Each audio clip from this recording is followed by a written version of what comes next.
Hello everyone, welcome back to my YouTube channel.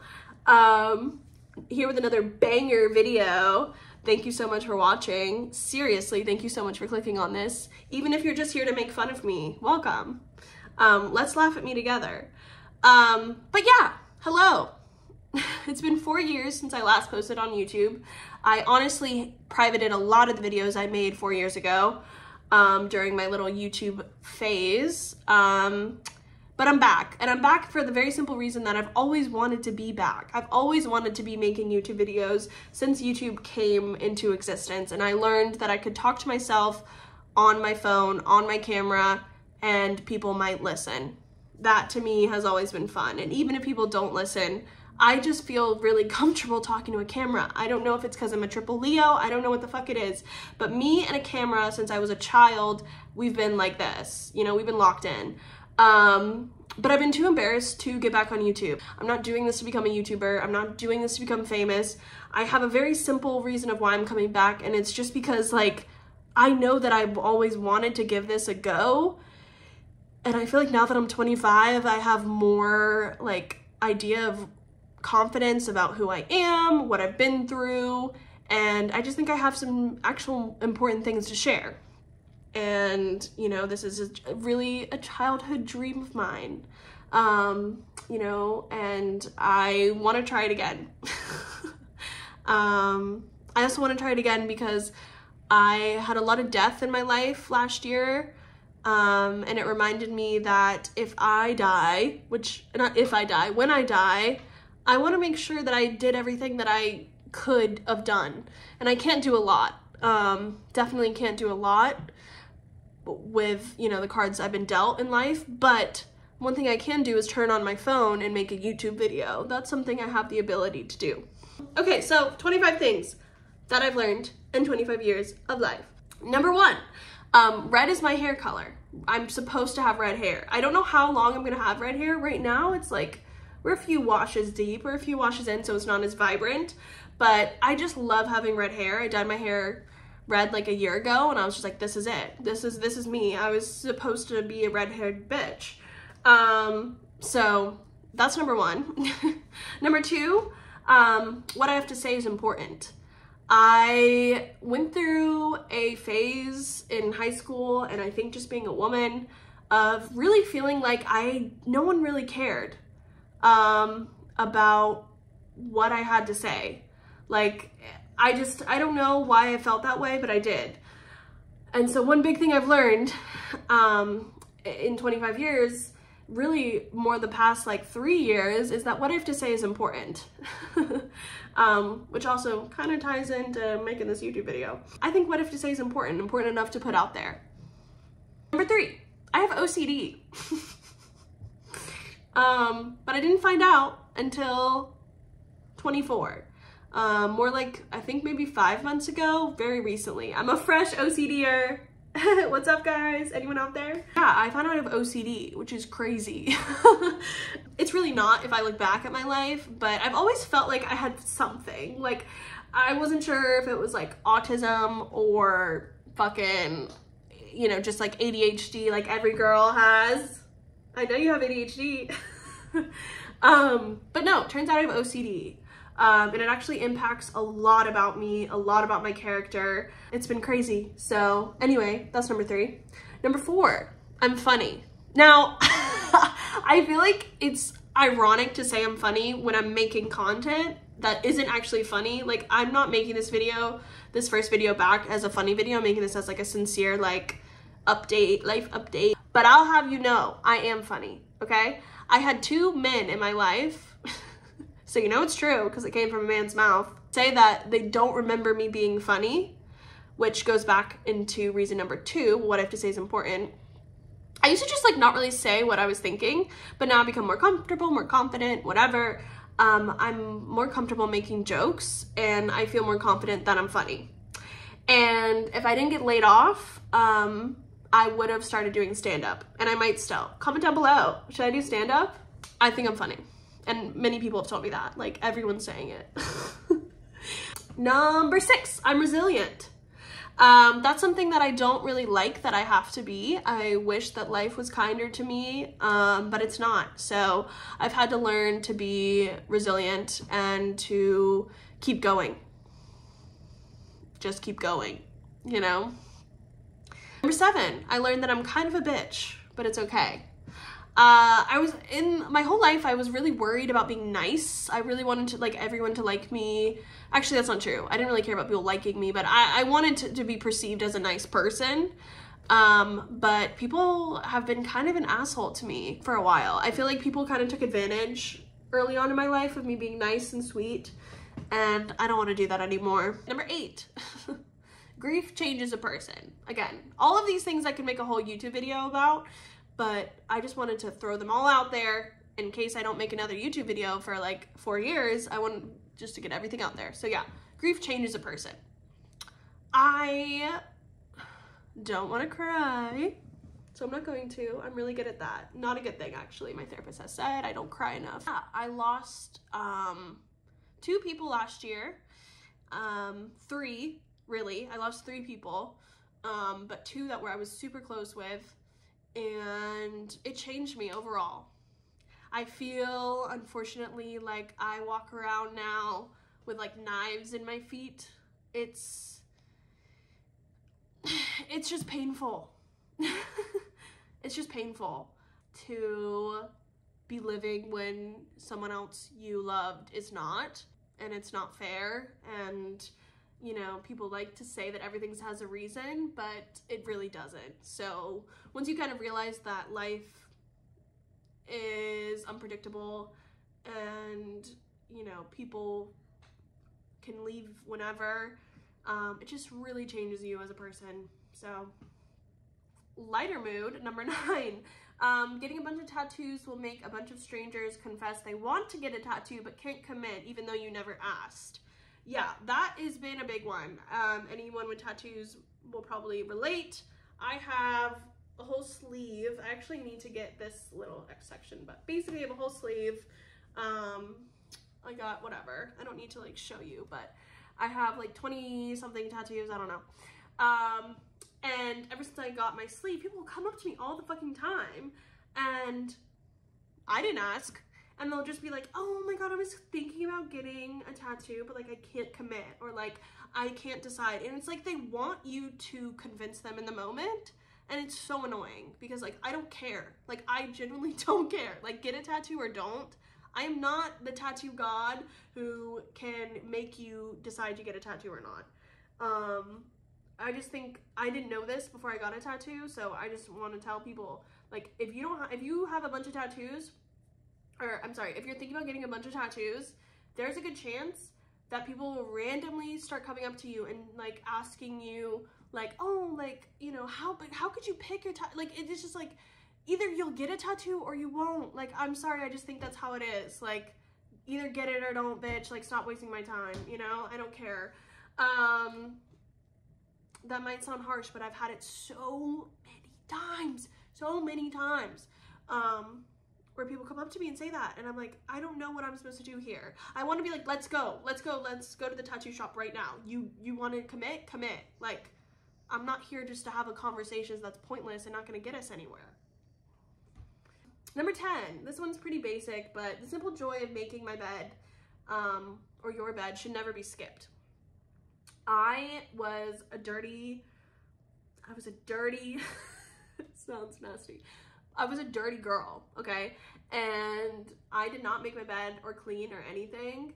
Ironic, because if we recall, I have OCD, but turns out I'm very much like overcorrect. Like I'll either like do something really intensely or like not at all. Anyway, me making my bed really makes a difference, especially if you're going out. If you're going out and you're coming home drunk, when your bed is made, it really feels like you're like checking a hotel. Like, it's incredible. Number 11, listen to soul music in the morning. This I really stand by. A soul playlist, like Nina Simone, Aretha Franklin, fucking, I'm of course gonna blank on like every artist. They're out there, okay? Just look up a soul playlist. It automatically just makes me in such a good mood, and I swear by it. It's like jazz, it's soul-y, it makes you feel good. You could like dance around. Like I'm not a morning person, and so every little thing I can do for like to make myself feel better, I will do. And soul music is one of those things. Must have a candle going in my house.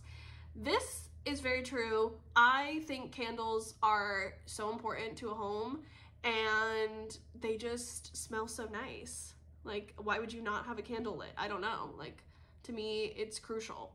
I don't know why I put that on this list, but I thought it was important at the time, so okay. Number 13, Trader Joe's. Favorite items that I believe everyone should try: freeze-dried mangoes and the mac and cheese bites. That's it. I could live off that, to be honest. Their mac and cheese bites are godly, and the freeze-dried mangoes are the perfect, like, crunchiness. There's so many. I don't like the chewy mango, so this might not be for everybody, but for me, I would say if you haven't tried those two things from Trader Joe's, you should. Number 14, a good perfume is so important. I went years without wearing perfume, which was such a mistake. Very true. I also went years without wearing makeup. I just didn't, you know, I don't know. I didn't really like think about that sort of thing at all. But smelling good is so important. Like, just get a perfume. Like, there's so many, it's actually overwhelming how many perfumes are out there. I use Gucci Bloom. Ooh, I should have gotten it for the video, whatever. I'm doing this all in like one take, so I don't really want to get up. But Gucci Bloom, maybe I'll insert a picture. Did I? I don't know. Really good, smells delicious. But just having someone come up to you, or you hug someone and someone be like, you smell so good, it means so much. Like, it really truly means everything to me. And I feel like younger me didn't know this, like how important it is to smell good. And in my opinion, you only really need like 2 perfumes. Like, I have a daytime one and then like a going out one, and I think that's all you need. I don't get when people have like 5, because then it's like, what do you smell like? Like, I can't even remember because you're changing perfumes all the time. Number 15, honey is the best sweetener in coffee. And I stand by this. Zach Bryan, everybody, I feel like, I don't know if this is true everybody, but I feel like country is like having a up. Like, bitches love country, and like I'm one of those bitches, and I'm getting into country. But Zach Bryan put out a new album, which I love. Zach Bryan is the name of the album, and he has a song called oh god, is it Tiny Things? Smaller Things, Smaller Acts.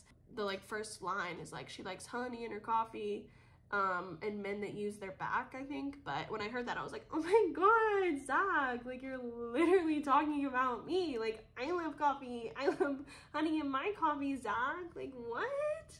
Twins. But now I feel like it's not really like a hot take because Zach Bryan's talking about it, but I've been putting honey in my coffee for years, and it's so good. So much fun. Also in tea, obviously. I like can't have tea without honey, and I can't have coffee without honey. Number 16, going on with tea and like beverages, a nighttime tea is high class. Like, I think it's so nice. Like, I love a bedtime tea. Rooibos is my favorite. I'm pretty sure that's how you pronounce it. I used to work at a coffee shop, and that's how I said it was pronounced. It's so good. It's like vanilla, it's red, which is pretty, which is obviously important. And I just feel like not enough people drink tea at night anymore. And it's just so like, you're calming, and I just stand by it. So try it if you want.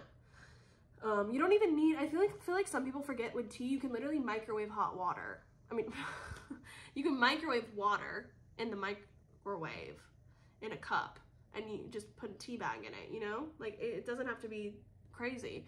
But tea is so good. I love tea. I love tea. What's the tea? Okay, anyway. Number 17, being comfortable with what you wear is so important, and looking cute is really worth being uncomfortable. Now, this is something that I still am learning.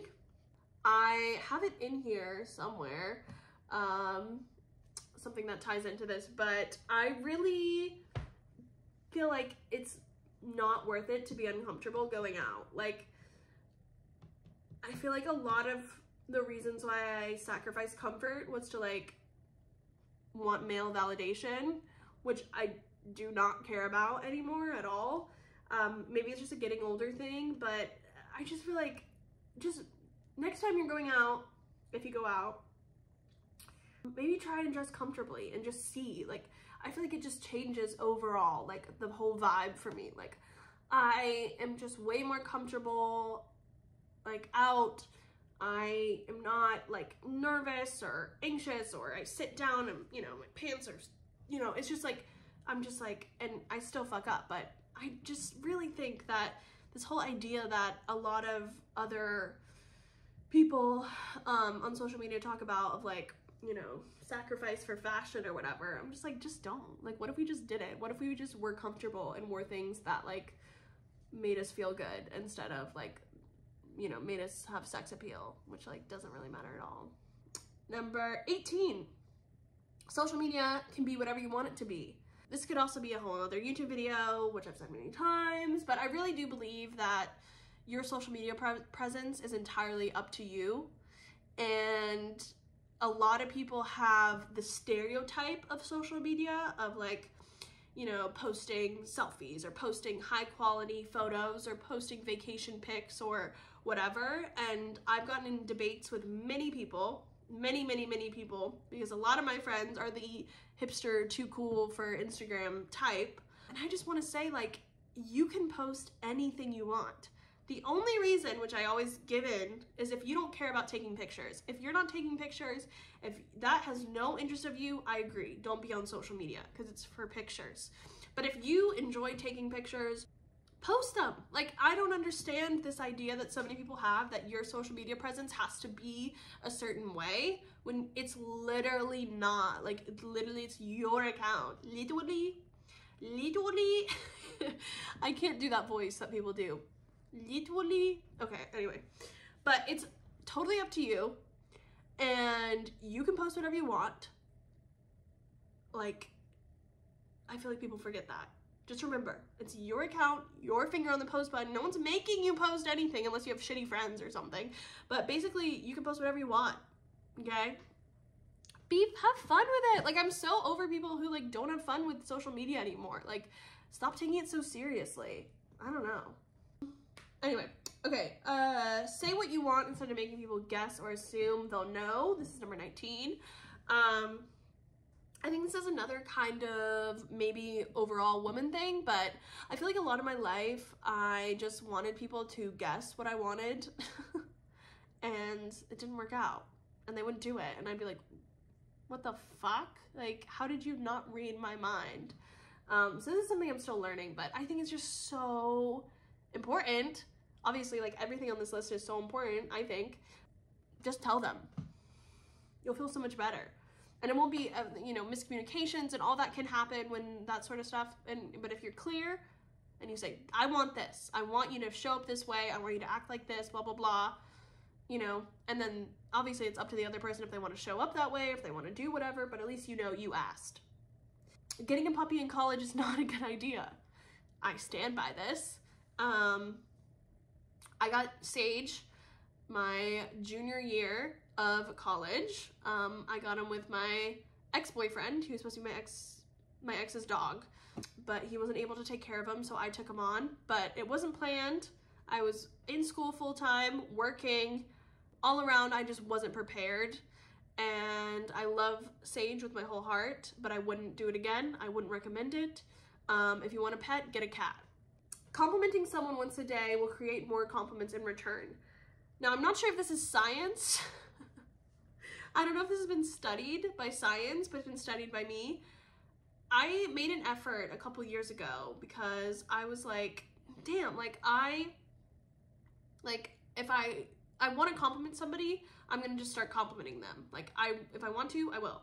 So I started just complimenting people anytime I go out. I try to make it like a goal of my day. And this isn't me trying to be like greater than or higher than or whatever. I don't do it every day, but it's a goal of like, let me make sure I compliment one person a day. And so I started doing it, and then I noticed I was getting complimented a lot more too. And I felt like it was just like, oh wow, like I feel like the more I put it out there, the more I was giving it back. And so just a tip, try it. Try complimenting people more. Don't be afraid to compliment people. I feel like people are. You think something nice, you should say it, I think.